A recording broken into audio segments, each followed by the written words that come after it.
पढ़ना है तो पढ़ना है बच्चे। चैप्टर्स के अंत में दिया है ना कि सभी का कि आपको तैयार कर लेना है अलग से भी, तो वो सारा चीज़ें पढ़ना है। पढ़ोगे तो और क्लैरिटी हो जाएगी, क्योंकि टेस्ट जो होगा इस सैटरडे संडे में उसमें अच्छा स्कोर करना है, क्योंकि धीरे धीरे आपका सिलेबस ज़्यादा होते जा रहा है। और यदि हम ठीक से एक साथ नहीं पढ़ेंगे, मतलब एक ये सब देखो, यही मैं दिखाना चाहता हूँ कि टाइप ए टाइप बी ये सब फिंगर टिप्स है, ये मैं पढ़ाता नहीं हूँ, ये आप लोगों को खुद ही पढ़ना है। और नहीं समझ में आता है तो पूछना है, ग्रुप में डालना है कि ये वाली चीज़ क्या हो, ये चैप्टर हम पढ़ चुके हैं और ये चीज़ अभी तक समझ में नहीं आई। तो वो चीज़ें आप नहीं पूछोगे तो आपकी क्लैरिटी नहीं होगी बच्चे, है ना। तो ये कंजूसी नहीं करो कि मैं क्यों पूछूं, मेरे को शर्म आ रही है, सर क्या समझेंगे, नहीं। आपको ग्रुप में डालना है, सर से थोड़ा पूछ रहे हो, आपस में आप लोग पूछ रहे हो, तो आपस में पूछने में क्या शर्म है। हाँ, जिसको भी क्वेश्चन नहीं आता है तो वो सर बाद में ज़रूर बीच में इंटरफियर करेंगे, बीच में ही करेंगे, पहले नहीं करेंगे।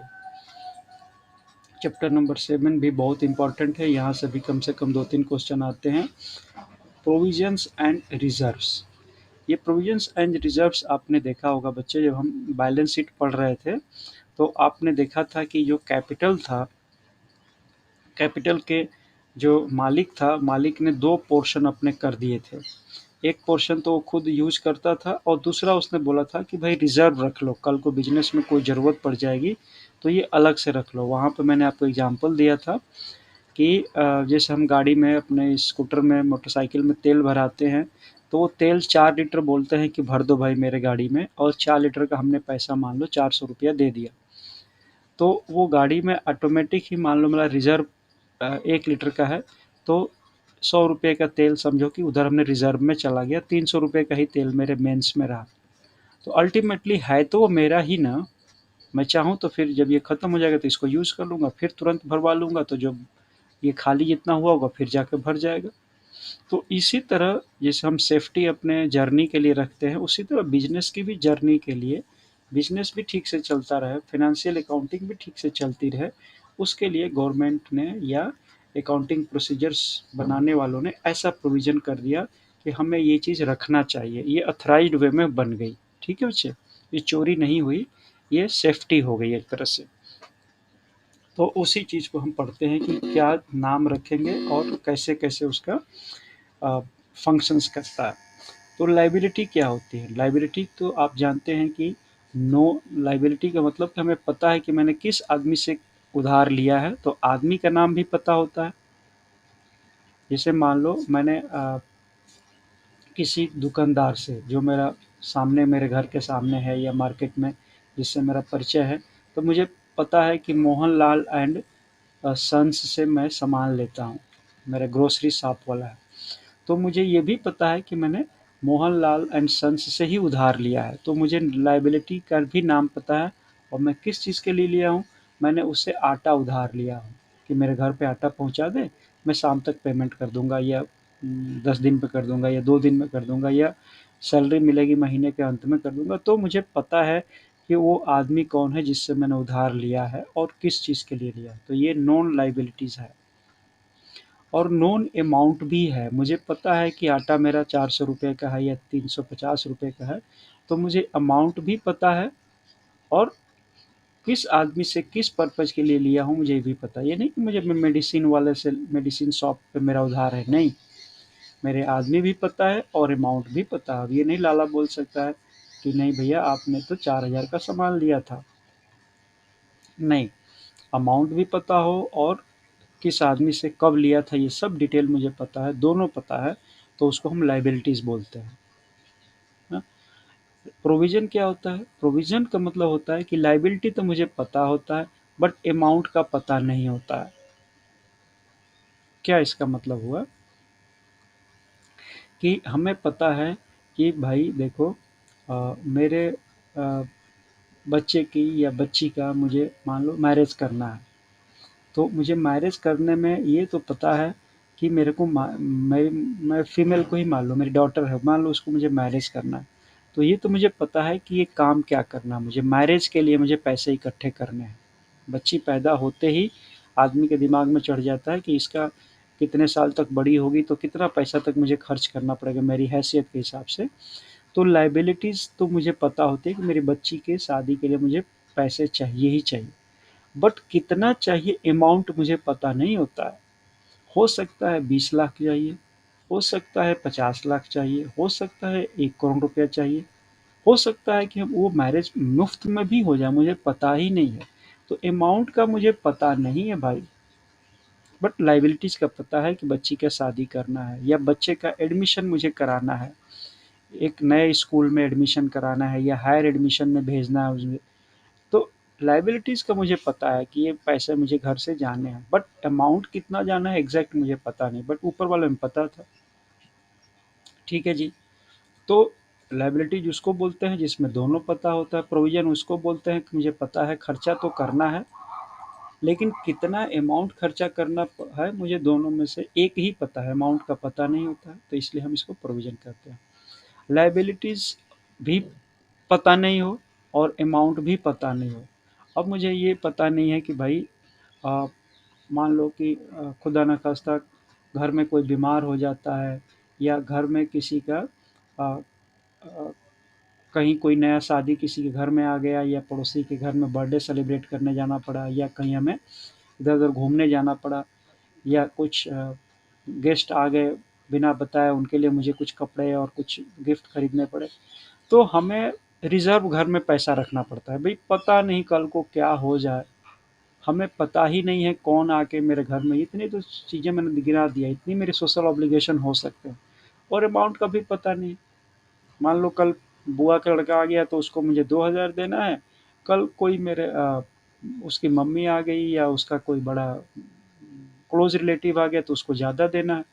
तो ना अमाउंट पता है ना लाइफ, कुछ भी पता है, दोनों पता नहीं है, बट ये है कि खर्चा हमें भाई उतना ही करना चाहिए कि कल को रेनी डे में मुझे किसी से मांगने की ज़रूरत ना पड़े। तो मैं 5,000 रुपया कमाता हूँ मान लो, तो मैं 500 रुपये इधर बचा के भी रख लेता हूँ कि भाई रिजर्व रख लो, पता नहीं कब, जैसे आपकी गाड़ी में रिजर्व में पता नहीं होता कि पता नहीं कब गाड़ी कितना दूर चले जाए, पेट्रोल पंप मिले ना मिले, क्या हो, कब सिचुएशन में गाड़ी निकालनी पड़ जाए, रात को दिन को, तो ये वाली रिजर्व में रखा जाता है। ठीक है।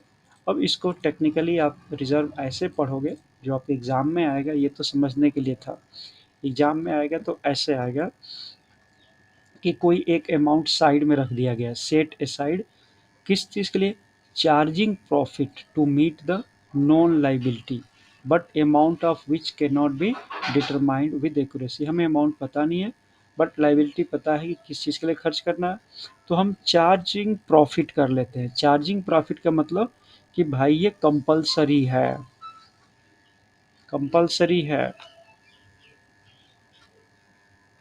ना, ये हमें बनाना ही पड़ेगा, कोई रास्ता नहीं है इससे भागने का।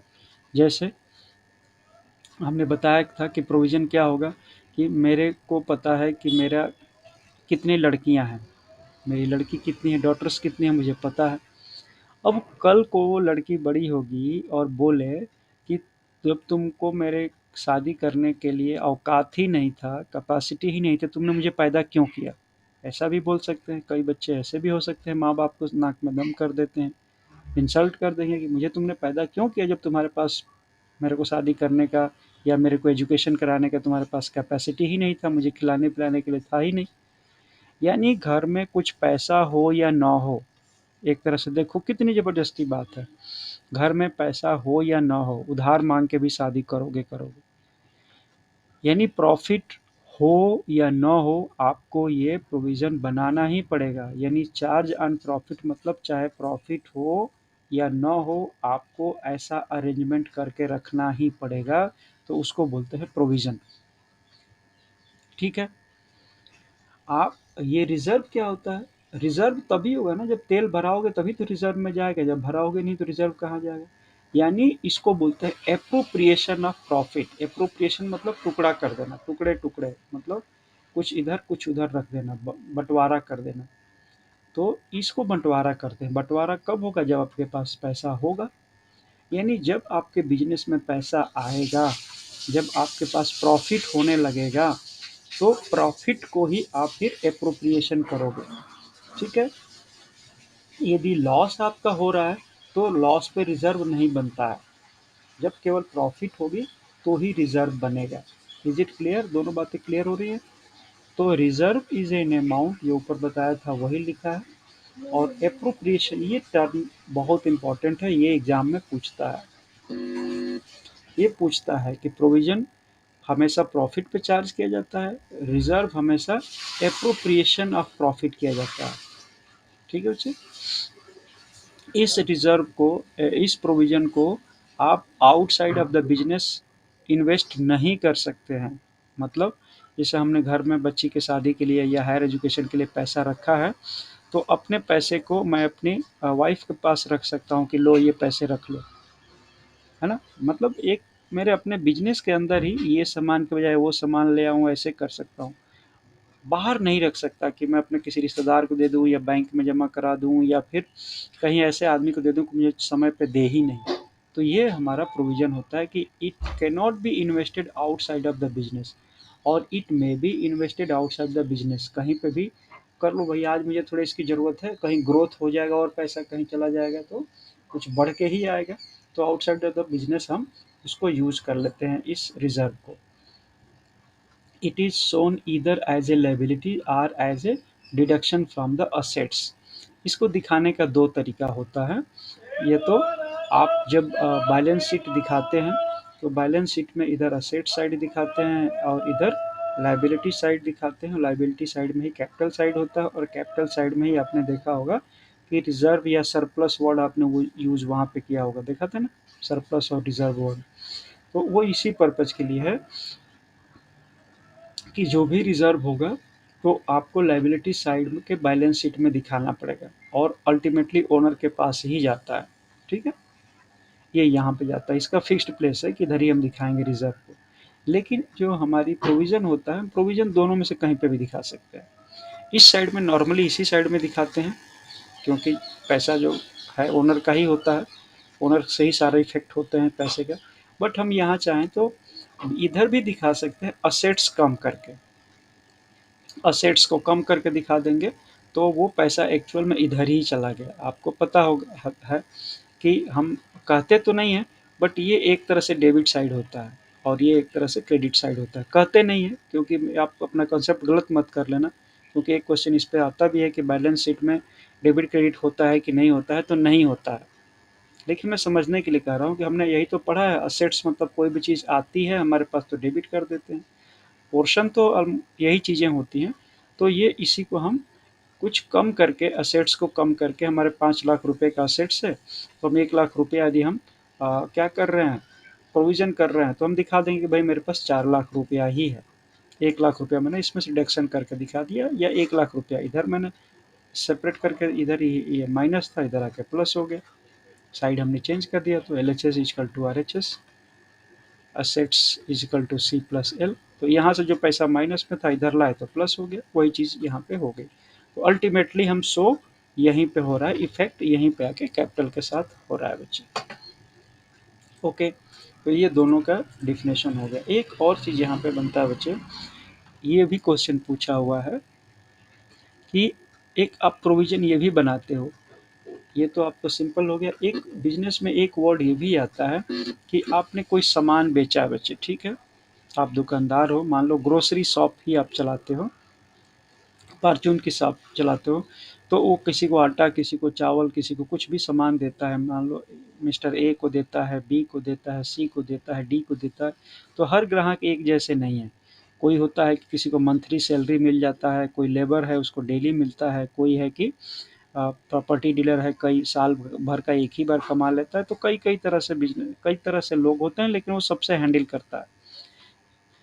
करता क्या है कि उसको पता है कि हो सकता है कि ये आदमी जो डेली लेबर है, हो सकता है कोविड पीरियड में, कोरोना पीरियड में इसको काम ना मिले और ये काम ना करे तो हमारा पैसा, सामान तो ले गया बट पैसा हो सकता है ना दे। तो उसको डाउटफुल रहता है कुछ डेटर पे, डेटर मतलब ग्राहक है ना, कस्टमर्स। तो कुछ डेटर्स पे डाउट रहता है कि हो सकता है दे भी दे, हो सकता है नहीं भी दे। लेकिन उसको ग्राहक की संख्या बहुत ज़्यादा बढ़ा के रखनी होती है, तो प्रोविज़न भी बनाता है। मान लो कि उसको 4 लाख का सामान लाना है और इस ग्राहक के भरोसे रह गया कि ये मेरा 50,000 लेकर गया है, 50,000 का सामान ये लाएगा नहीं, तो मैं तब तक कि आगे कैसे करूँगा? इसलिए वो एक प्रोविज़न बना के रखता है कि कुछ डाउटफुल ज़रूर लोग निकलेंगे जो हमें चीट कर सकते हैं, या उनकी मजबूरी हो सकती है कि हमें पैसा उस समय ना दें जब मुझे ज़रूरत पड़े। तो अपने बिजनेस में एक प्रोविज़न भी बना के रखता है कि कल को मुझे बाहर से सामान लाना होगा तो बाहर वाला मुझे उधार नहीं देगा, तो मैं कम से कम सामान तो लाऊं, अपनी दुकान में सामान भर के दुकान तो चलाता रहूं, इसलिए वो प्रोविज़न बनाता है। क्रेडिटर के लिए नहीं बनाया जाता है। क्रेडिटर का मतलब ये हुआ कि मैं किसी से सामान खरीद के लाया हूँ, मैं एक छोटा दुकानदार हूँ और एक बड़ा दुकानदार, ये होलसेलर है और मैं रिटेलर हूँ। तो मैं रिटेलर सामान लाया हूँ, तो मैं इसके लिए, इस बड़े दुकानदार के लिए मैं, ये मेरा क्रेडिटर हो गया ना बच्चे, मैं क्रेडिटर हो गया कि मुझे इसको पैसा देना है। तो ये दुकानदार जो है, ये अपने ग्राहक के लिए, जो डेटर हैं उनके लिए प्रोविज़न बना के रखता है कि कल को ये भाग जाए, कल को कोई इसमें से आदमी पैसा दे, कोई ना दे, कुछ भी 10 लोग हैं, 20 लोग हैं, उसमें से एक आदमी ना भी दे, 2 आदमी ना भी दे, तो डाउटफुल डेटर के लिए ये बनाएगा प्रोविज़न। बट क्रेडिटर के लिए नहीं बनाते, क्योंकि इसको तो पता ही है कि मैं कहाँ भागूंगा, मैं तो ईमानदार हूँ, मैं तो पता है बिजनेस कैसे करना होता है, तो मैं तो इसका पैसा दूंगा ही दूंगा। तो ये अपने पे भरोसा तो रखता है, बट दूसरे पे कभी डाउट रखता है, तो डाउटफुल वालों के लिए प्रोविज़न बनाया जाता है, ये भी क्वेश्चन आता है। ठीक है जी, ओके। थोड़ा सा और डिटेल में जाते हैं। ये क्या कह रहा है कि रेवेन्यू रिजर्व और रेवेन्यू कैपिटल रिजर्व, ये रिजर्व के अब दो पार्ट हो गए। प्रोविजन के दो पार्ट नहीं होते हैं, लाइबिलिटी के दो पार्ट नहीं होते हैं, इन लोगों के दो पार्ट नहीं होते हैं, लेकिन रिजर्व के दो पार्ट हो जाते हैं। रिजर्व के दो पार्ट समझने के लिए है तो ये पैसा एक ही आदमी का, कैपिटल मालिक का ही पैसा है, लेकिन ये हम, आपको पता है कि ये हम रिजर्व जो बनाते हैं, हमें न लायबिलिटी का पता होता है, ना अमाउंट का पता होता है, किसको कितना देना है और किस पर्पज़ के लिए देना है। फिर भी एक आइडिया तो ज़रूर होता है बच्चे, आइडिया ज़रूर होता है। आइडिया ज़रूर होता है कि जो मैं पैसा रख रहा हूँ, वो किस-किस काम आ सकता है। ये तो नहीं कि मैं पैसा जो रखा हूँ वो चोरी के काम आएगा, कोई मेरे से चुरा ले जाएगा, कोई मुझे लूट लेगा, या कोई बाढ़ भूकंप आ जाएगा, ये सब चीज़ के लिए तो नहीं रखते हैं। ये सब तो अनहोनी अनहोनी के लिए नहीं रखते हैं, होने वाले के लिए हम रखते हैं। तो एक तरह से मन में आइडिया तो ज़रूर होता है, इसलिए इसको हम, जैसे देखो ये हमारा आकाश है, स्काई है जिसमें जहाज उड़ती है। तो देखो जैसे रोड होता है, ट्रैक, रेलवे ट्रैक होता है, इसी पे ट्रेन चलती है। रेलवे ट्रैक के अलावा ट्रेन यहाँ यहाँ नहीं चल सकती, ट्रैक बना होता है, तो ये तो पता है कि ट्रैक पर ही रेल चलेगी। अब जहाज जो उड़ती है ऊपर, आप क्या समझते हो कि वो जहाज ऐसे ही उड़ जाती है? उसको पता नहीं चलता होगा कि ट्रैक किधर से है। जहाज में कोई रेल की जैसा ट्रैक नहीं बना होता है, फिर भी बना होता है माइंड में, फिर भी बना होता है उनके एक जीपीएस में, फिर भी उनको डायरेक्शन मिलता है कि आप 50 फीट की ऊंचाई पर उड़ना, आप 20 फीट पे उड़ना, एक दूसरी जहाज भी आ रही है। तो एयर ट्रैफिक कंट्रोलर वाला वहाँ पे काम करता है और उसी डायरेक्शन से जहाजें उड़ती है, इसलिए एक दूसरे से एक्सीडेंट नहीं होती। तो जहाँ पे ट्रैक नहीं है वहाँ पे भी माइंड में, नियम में, मर्यादा में ट्रैक तो बनाया गया है ना, दिख नहीं रहा बट है, तो उसी तरह ये है। तो इसलिए आपको कंफ्यूज नहीं होना है कि सर आपने तो बोला था कि हमें यहाँ पे कुछ ठीक से पता नहीं होता, फिर आप कैसे कह रहे हो कि ये रेवेन्यू रिजर्व हो गया या कैपिटल रिजर्व हो गया, या रेवेन्यू रिजर्व में भी दो पार्ट आपने सर पढ़ा दिया, जनरल रिजर्व और स्पेसिफिक रिजर्व। और आप कह भी रहे हैं कि पर्पस डिफाइन होता है कि किस पर्पस के लिए बनाते हैं, ऊपर तो बोल रहे हैं कुछ पता ही नहीं होता है। नहीं, मन में, चीज़ों में, दिमाग में तो हम रख के चलते ही है ना। तो कागज़ पे भी हम उसको लिख लेते हैं यार, दिमाग में कितना लिख के रखेंगे, कागज़ पे लिख लो, यानी अकाउंटिंग में इसको ला दो, तो अकाउंटिंग में लाभ ही देते हैं। तो वही चीज़ को आपने एक बार ठीक से पढ़ना, ये नहीं कन्फ्यूज हो जाना। कन्फ्यूज नहीं होंगे आप लोग, समझदार बच्चे हैं। जो एग्जाम्पल मैं जो दिया जहाज वाला ट्रैक का, वो इसी तरह का है कि हम चीज़ों को लिख लेते हैं कि रिजर्व जो है, it is created out of revenue profit, its profit on sale of goods।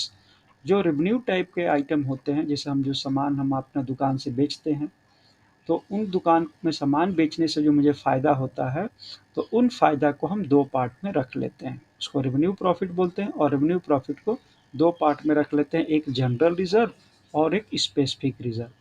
General reserve का मतलब होता है कि पर्पज़ कुछ भी पता नहीं होता है, जैसे जनरल डिब्बे में ये पता नहीं है कि कौन-कौन आदमी चढ़ेगा, उसका नाम क्या होगा। लेकिन जो एसी कोच होते हैं उसमें डिसाइड है, उसमें जेंडर भी डिसाइड है, एज भी डिसाइड है कि इसी नाम का आदमी चढ़ सकता है, इसी एज का नाम चढ़ सकता है, इसी जेंडर का आदमी, मतलब सीट उसी आदमी को फिक्स्ड है जिसका टिकट बुक है। जनरल में टिकट तो है बट नाम नहीं फिक्स्ड है, जिसके हाथ में टिकट है वही आदमी चढ़ के घूम रहा है। तो इसी तरह जनरल रिजर्व में पर्पस डिफाइन नहीं होता है, खर्चा कभी भी कहीं भी कर सकते हैं। स्पेसिफिक रिजर्व में पर्पस डिफाइंड होता है, जिस स्पेसिफिक पर्पस के लिए बनाया गया है उसी के लिए यूज करते हैं। फॉर एग्जांपल डिबेंचर रिडक्शन या डिविडेंड इक्वलाइजेशन रिजर्व हमने बना रखा है कि भाई दिवाली आ रही है, मुझे अपने कुछ लोगों को जो अच्छे वर्कर हैं उनको गिफ्ट देनी है या बोनस देनी है, या हमने कुछ फ़ायदा हो गया तो अपने ग्राहकों को शेयर जो मेरे से लिए हैं उनको मैं 5-5 रुपए का या 50-50 रुपए का एक डिवेंचर रिडम्पशन दे दूंगा, या डिविडेंड अपना जो मिला है उसमें से कुछ पोर्शन दे दूंगा। तो ये लाभांश होता है। लाभांश मतलब मैं बिजनेस कर रहा हूँ, उसमें से जो लाभ हुआ उसका अंश मैं कुछ अपने कस्टमर्स या शेयर होल्डर्स को भी दे सकता हूँ। तो इसके लिए यही छोटा सा पर्पज डिफाइंड होता है कि हम इसको जो सेल में से कुछ प्रॉफिट हुआ, मतलब ये रेवेन्यू रिजर्व में, तो हम इस पर्पज के लिए दे सकते हैं बच्चे। ठीक है, ये सारी चीज़ें हमें डिफाइंड करके 2-4 चीज़ों के लिए हमें यहाँ पे 1-2 चीज़ें और भी हैं। Workman compensation reserve, so only utilise amount can be used for payment as dividend. तो इसका क्या होता है कि जो कुछ पैसे बच गए, इसमें से और कुछ पैसे बच गए, तो अनयूटिलाइज अमाउंट भी हम डिविडेंड को पेमेंट करने के लिए, कोई डिविडेंड पेमेंट करना होगा, कोई इसका हमने बनाया नहीं होगा और अनयूटिलाइज पैसा बच गया, तो हम डिविडेंड को भी पेमेंट इसमें से कर सकते हैं। डिविडेंड देने के लिए भी यूज कर सकते हैं, ये तो जनरल है ही, ये तो किया ही जा सकता है। इसमें से भी अनयूटिलाइज अमाउंट, जैसे वर्कमैन कंपनसेशन रिजर्व हमने रखा है, मतलब कि कोई हमारा आदमी काम कर रहा है, जो हमने दुकान पे आदमी लगाया है, और मान लो कि मेरी दुकान इस तरह की है कि मैं मान लेते हैं कि पत्थर वाला दुकान खोला हूँ, मैं हार्डवेयर की दुकान खोला हूँ, संगमरमर बेचता हूँ या कुछ इस तरह। मेरा जो लेबर है उसने बेचारा संगमरमर का उठाया टुकड़ा और उसके हाथ पे लग गया, उसके हाथ की उंगली फ्रैक्चर हो गई, तो 10 दिन 5 दिन काम पे नहीं आ रहा, या उसका ट्रीटमेंट कराना पड़ गया। तो हमारा वर्कमैन कंपनसेशन जो हम देने के लिए पैसा रखे थे उसमें से पैसे कम पड़ गए, तो इनमें से कोई पैसा बचा हुआ है अनयूटिलाइज अमाउंट, तो हम इसमें से यूज करके दे सकते हैं। ठीक है, इसलिए ये बोला है। ओके, नेक्स्ट इधर कैपिटल रिजर्व देखो। कैपिटल आपको पता है कि कैपिटल बेचने के लिए नहीं बना होता है, लेकिन मेरी पुरानी कोई मशीनरी हो गई या कोई ऐसी चीज़ हो गई जिसको बेचने की ज़रूरत पड़ गई, तो उस बेचने से मुझे कुछ प्रॉफिट हो गया, तो उस प्रॉफिट को मैं कैपिटल पर्पज़ के लिए ही रखूँगा। मतलब मान लो मैंने मेरी एक मैंने अपना एक गाड़ी खरीदा था, कार खरीदा था 5 लाख का। अब वो कार क्या हुआ, इतनी अच्छा उसका कलर मेंटेन रहा, सब कुछ मेंटेन रहा, या कोई बोले हैं कि यार ये तो पुरानी गाड़ियाँ अच्छी गाड़ियाँ होती हैं, आप मुझे 6 लाख में दे दो, तो हमने 6 लाख में उस गाड़ी को बेच दिया, तो 1 लाख का मुझे प्रॉफिट हो गया। या हमने 4 लाख का ही बेचा, 2 लाख का ही बेचा, मुझे घाटा हो गया। तो जो कुछ भी मुझे फ़ायदा हुआ, मान लो फ़ायदा के केस में ही प्रॉफिट के ही केस में तो बनता ही है, तो प्रॉफिट हुआ, तो जब प्रॉफिट हुआ तो मैं उसको अब कोई दूसरी गाड़ी खरीदूंगा, कार खरीदूंगा, तो उसी पर्पज में मैं 1 लाख रुपया यूज करूंगा, दूसरे इस सब दूसरे काम में यूज नहीं करूंगा। मतलब जिस सामान को बेचा था, कैपिटल चीज को बेचा था, तो कैपिटल फॉर्म में ही यूज करूंगा। So capital reserve can be used only to write off capital losses. तो मैंने मान लो कि मैंने यहाँ पे गाड़ी अपनी 5 लाख वाली को 6 लाख में बेच दिया, और कोई दूसरा चीज़ मेरा यहाँ पे, तो मान लो मेरा कंप्यूटर था, मैंने खरीदा था 50,000 में, या बड़ा कंप्यूटर खरीद लूँ मैं, मान लो 2 लाख का खरीदा था, और वो कंप्यूटर मेरा 50,000 में बिका है, तो अब मुझे यहाँ पे 1.5 लाख का घाटा हो गया। तो 1 लाख का मुझे इस दूसरे असेट से फ़ायदा हुआ, तो मैं यहाँ पे इसको यूज कर सकता हूँ। ये 1 लाख का घाटा यहाँ पे मैं दे दूँ, तो एक तरह से माना जाए मुझे केवल 50,000 का घाटा हुआ, 1 लाख तो इधर वाला कैपिटल से आ ही गया। तो बिजनेस में ऐसे वैसे करके भी हम कैपिटल के लॉस या प्रॉफिट को कंपनसेट कैपिटल के लॉस या प्रॉफिट से ही कर सकते हैं। इसको हम रेवेन्यू वाले से ऐड नहीं करते हैं बच्चे, ठीक है। So loss on sale of fixed assets, किसी फिक्स्ड असेट्स को बेचने से हमें घाटा हुआ और दूसरा फिक्स्ड असेट्स को बेचने से मुझे फ़ायदा हो गया, तो उसका कंपनसेशन, उसका पैसा उसमें लगा के हम नई मशीनरी खरीद लेते हैं। तो हम यही करते हैं कि कैपिटल का यूज़ कैपिटल में ही कर, ठीक है बच्चे। ओके, ये भी इम्पोर्टेंट क्वेश्चन आता है कि it can not B used for payment of dividend. यहाँ से डिविडेंड मतलब लाभांश, हमें किसी को बेचने के लिए किसी को डिविडेंड देने के लिए इसमें से पैसे हमको मिल गए हैं, तो वो पैसा हम यूटिलाइज नहीं कर सकते, ये ध्यान रखना, ये क्वेश्चन पूछता है। जो कैपिटल रिजर्व होता है वो डिविडेंड के लिए यूटिलाइज नहीं होगा। जो अनयूटिलाइज अमाउंट है इसमें का, रेवेन्यू वाला का इसमें का उसमें, उसमें का इसमें, ये कर सकते हैं। भले ही हमने 3 कॉलम बनाया है, तीनों को हम एक दूसरे के लिए अनयूटिलाइज अमाउंट होकर यूज कर सकते हैं ना। प्रोविजन ऑफ डिप्रिसिएशन, देखो हमने डिप्रिसिएशन जो पीछे चैप्टर पढ़ा था उसमें हमने बताया था ना कि प्रोविजन हम डिप्रिसिएशन के लिए करते हैं, वो इसी के लिए कि provision of depreciation is the collected value of all depreciations. Provisions of depreciation account is the account of a provision of depreciation. With making of this account, we are not credited depreciation in assets account, but transfer every year depreciation to provisions or depreciation accounts. Every year we adopt this procedure, and when assets are sold, we will transfer sold assets total depreciation to the credit side the assets account for calculating correct profit or loss of the fixed assets. This provision uses with any method of calculation depreciation. क्या कह रहा है ये कि देखो हम assets में अपना बैलेंस शीट में दिखाते हैं कि ये मेरी असेट साइड है और ये मेरी लायबिलिटी साइड है, यही तो दिखाते हैं।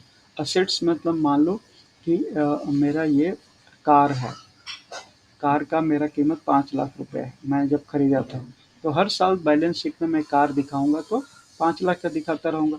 लेकिन मैं जब P&L बना रहा हूँ तो P&L में मैं डिप्रिसिएशन में अपने डेबिट साइड में मैं दिखा भी रहा हूँ कि भाई मेरा हर साल इसका, मैं मान लो बोल रहा ना, कोई भी मेथड यूज कर सकते हैं आप डिप्रिसिएशन का कैलकुलेटिंग। मैं इजी कैलकुलेशन के लिए मैं SLM यूज कर रहा हूँ।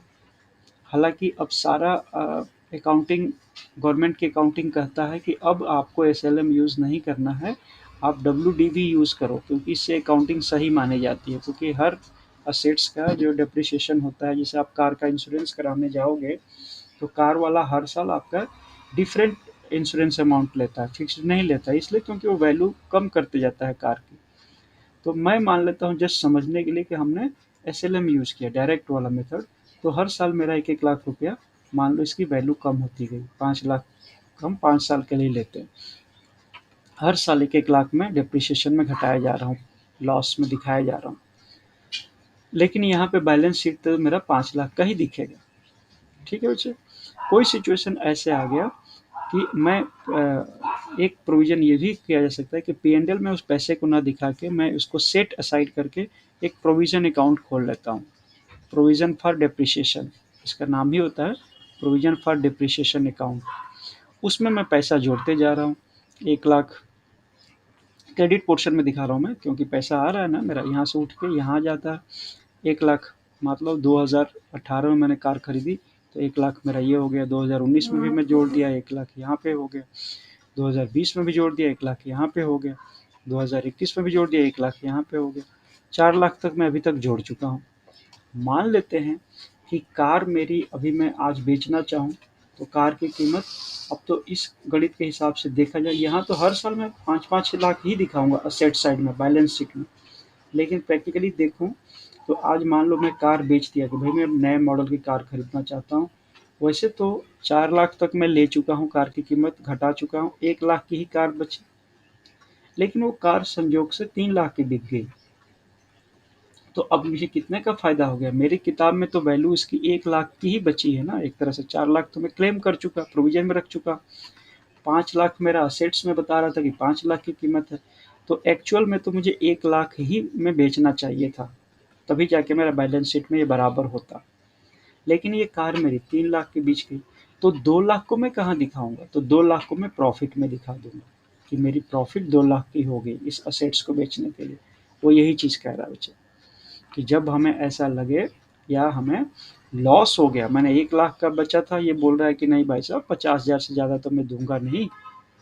तो अब देखो, मेरे कीमत 4 लाख यहाँ पे हमने सेट असाइड किया था, 5 लाख असेट्स में दिखाया था, 1 लाख कम से कम बनना चाहिए था, दिया बंदे ने 50,000, तो 50,000 तो मेरा लॉस हो गया ना।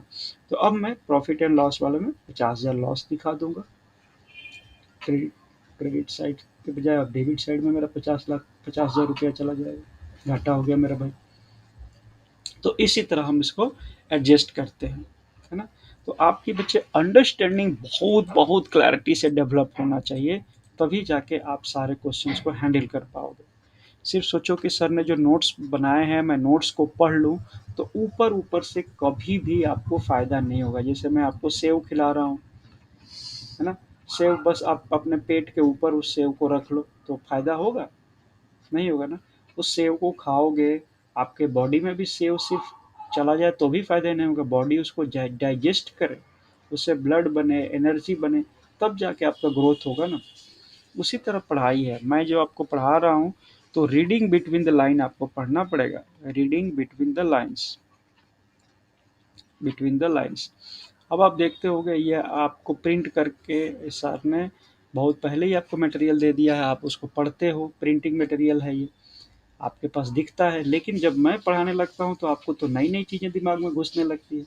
तो उसी को रीडिंग बिटवीन द लाइन्स कहते हैं, कि सर ने जो पढ़ाया इस लाइन और इस लाइन के बीच में भी तो कुछ बातें कह दी सर ने, वो कहाँ है, वो तो अंडरस्टैंडिंग है, वो तो आप और मेरे बीच में ही है। कोई थर्ड आदमी नोट पढ़े भी और ये वीडियो ना देखे तो उसको समझ में आएगा ही नहीं वो चीज़। और एग्जाम में क्वेश्चन यहीं से आता है, ना इस लाइन से आएगा ना इस लाइन से आएगा, जो बीच में है, जो दिख नहीं रहा है बट आपकी बुद्धि में वो चीज़ें बैठ गई हैं, क्वेश्चन वहीं से बन के आएगा, और डिसीजन भी आपको वहीं से लेना पड़ता है, क्योंकि एग्ज़ाम में छोटे छोटे क्वेश्चंस आएंगे। और आप जो आदमी ने ठीक से मेरी बातों को समझा है और मनन चिंतन भी किया है, ये नहीं कि चुपचाप सुन के सत्य बच्चन महाराज आपने जो कहा वो सही है, नहीं, इसको डाइजेस्ट भी किया है, समझ के इम्प्लीमेंट भी किया है, उसी के सारे क्वेश्चन सही होंगे, है ना। तो इसलिए आपको इस पे विचार सागर मंथन भी करना है, समझना है, प्रैक्टिकली लाइफ में इसको यूज करना है, डे टू डे में समझ समझ के, तब जाके मार्क्स पूरे के पूरे आ जाएंगे। चैप्टर बहुत छोटा है ये, मैं दूसरा चैप्टर भी शुरू करा दूंगा अभी आपका।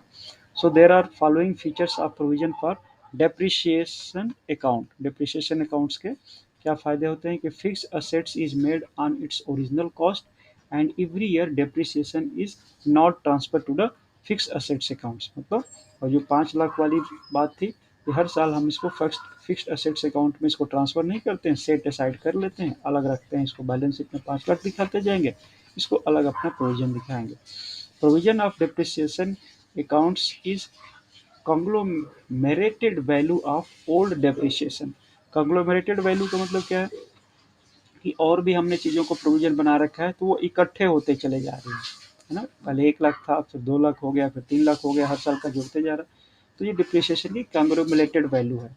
यहाँ से अब डिप्रिसिएशन 3 साल के बाद देखूँ तो इस कार का मेरे पास 3 लाख जमा हो गया।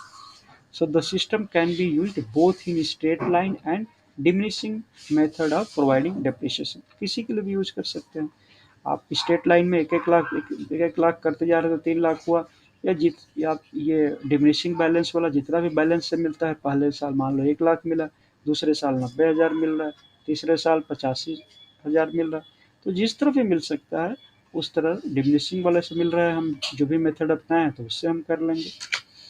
तो ये चैप्टर छोटा था बट इसकी अंडरस्टैंडिंग ठीक से कर लेंगे, इसमें से एक क्वेश्चन आपको ज़रूर आएगा, स्पेशली कि हमें क्या ये चीज़ें होती हैं और ये चीज़ें कैसे हम बनाते हैं, और इसका अकाउंट हम अलग रखते हैं, डिप्रिसिएशन का दिखाते कहाँ, यदि हमने अकाउंट नहीं बनाया है तो कहाँ दिखाएंगे, ये प्रॉफिट एंड लॉस में आपको ये दिखेगा। प्रॉफिट एंड लॉस अकाउंट में दिखेगा। मैं थोड़ा आपको एक बार फिर से अपने P&L ट्रेडिंग और बैलेंस शीट को दिखा देता हूँ ताकि आपको वो जगह भी ठीक से दिख जाए, दिमाग में बैठे। ठीक है ना बच्चे? वैसे तो आपको याद रखना चाहिए, पीछे का चीज़ भूलना नहीं चाहिए, क्योंकि भूलेंगे तो वो लाइफ में यूज़ नहीं होगी। देखो P&L में हम आपको दिखा रहे हैं कि जब भी हम डेप्रिसिएशन करते हैं तो वो यहाँ पे दिखती है। देखो ये डेप्रिसिएशन का प्लेस है, और ये डिप्रिसिएशन मतलब लॉस, मतलब खर्चा, और ये कहाँ पे दिखेगा? तो ये डेबिट साइड में दिखेगा। ये आपका प्रॉफिट एंड लॉस का ये डेबिट साइड होता है। देखो यहाँ पे हमने बनाया था ना ट्रेडिंग एंड P&L वाला में, तो ये डेबिट साइड होता है, ये क्रेडिट साइड होता है। इसमें खर्चे को सारे जोड़ते हैं, तो ये भी प्रोविज़न, ये अपना डिप्रिसिएशन भी एक खर्चा है, बिना फिजिकल फॉर्म में खर्च हुए ही, तो इसलिए हम इसको डिप्रिसिएशन यहाँ दिखाते हैं बच्चे। ठीक है? और profit on sale of fixed assets, यदि हमें प्रॉफिट हो गई फिक्स्ड एसेट्स पे कुछ भी इस तरह, तो हम यहाँ पे दिखा देंगे क्रेडिट साइड में। और इसी तरह बैड डेटर्स का हमने पता है कि बैड डेटर्स हमारे होते हैं जिसके लिए हमने प्रोविजंस बनाए होते हैं, तो उसको भी हम खर्चा यहीं पे दिखाते हैं एक तरह से कि भाई पता नहीं वो मोहन सिंह हमसे पैसा ले गया था, सामान ले गया था, अभी तक पैसा नहीं दिया, नहीं देगा शायद, तो हम घाटा हो रहा है, तो मैं यहाँ पे दिखा दूंगा P&L में। बाद में वो पैसा रिकवर्ड हो गया, तो बाद में उसने पैसा मुझे दे दिया, तो फिर मैं यहाँ पे दिखा दूंगा बैड रिकवर्ड अकाउंट, मतलब P&L में क्वेश्चन पूछता है। ठीक है? अब देखो इसी तरह आपका बैलेंस शीट में देखो, बैलेंस शीट में हम क्या दिखाएंगे? बैलेंस शीट ये कह रहा है, ये भी P&L का ही दूसरा फॉर्मेशन है, क्योंकि P&L के बेस से ही, जैसे हमने देखो P&L और बैलेंस शीट को एक जगह पे दिखाया गया। ये आपका P&L है, प्रॉफिट एंड लॉस अकाउंट। यहाँ पे देखो आपको ये इतने आपके ये 18,500 यहाँ पे है, और ये आपका टोटल इसको भी जोड़ोगे तो 18,500 हो गया, हो ना? अब इसमें से देखो नेट लॉस आपका कितना, ये एक्चुअल में ये 18,500 तो नहीं है ना ये फिगर, क्योंकि इसमें देखो जब ये आप लाए थे तो नेट लॉस के लिए लाए थे, इसमें कुछ हुआ ही नहीं था। हमारा प्रॉफिट, ये हमारा P&L है, P&L में ये हमारा डेबिट साइड है, यहाँ लिखा भी है डेबिट साइड, ये हमारा क्रेडिट साइड, तो इसमें कोई फिगर था ही नहीं, हमारा फ़ायदा कुछ हुआ ही नहीं था, इनकम हुआ ही नहीं था, फ़ायदा नहीं हुआ था, तो फ़ायदा नहीं हुआ मतलब जीरो था, इस साइड में कोई इनकम था ही नहीं।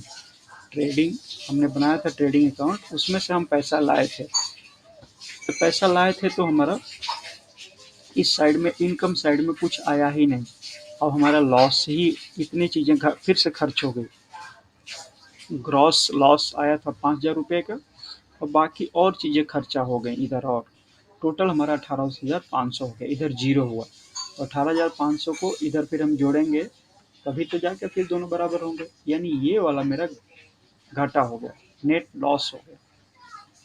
तो उस नेट लॉस को ही तो हम बैलेंस शीट में कैपिटल वाले के पास ला के दिखा देते हैं, माइनस कर देते हैं, ये नेट लॉस हमारा माइनस हो गया था, है ना? देखो तो बैलेंस शीट में ये चीज़ें आ गई थी। अब इसी में हमने देखो क्या किया था, ये हमारा नेट लॉस हमने यहाँ दिखा दिया था, तो एक तो सिंपल यहाँ पे हो गया था, हमने इस बैलेंस शीट में हमने रिजर्व या सरप्लस का प्रोविज़न नहीं रखा था, और क्योंकि हमें पैसा मिल नहीं रहा था, हमारा बिजनेस हो नहीं रहा था, और यदि मेरा होता, पैसा आने लगता, मेरे पास रिजर्व रखना पड़ता, तो मैं कैपिटल के इस पोर्शन में दिखा देता रिजर्व एंड सरप्लस, मैं यहाँ पे दिखा देता, तो यहाँ पे मैं पैसे दिखाते रहता कि मेरा पैसा रिजर्व में यहाँ रखता हूँ। आई थिंक आपको फिर से रिवीजन हो गया, आपको याद आ गया कि सर ने यहाँ हमको पढ़ाया था। ठीक है ना? अब मैं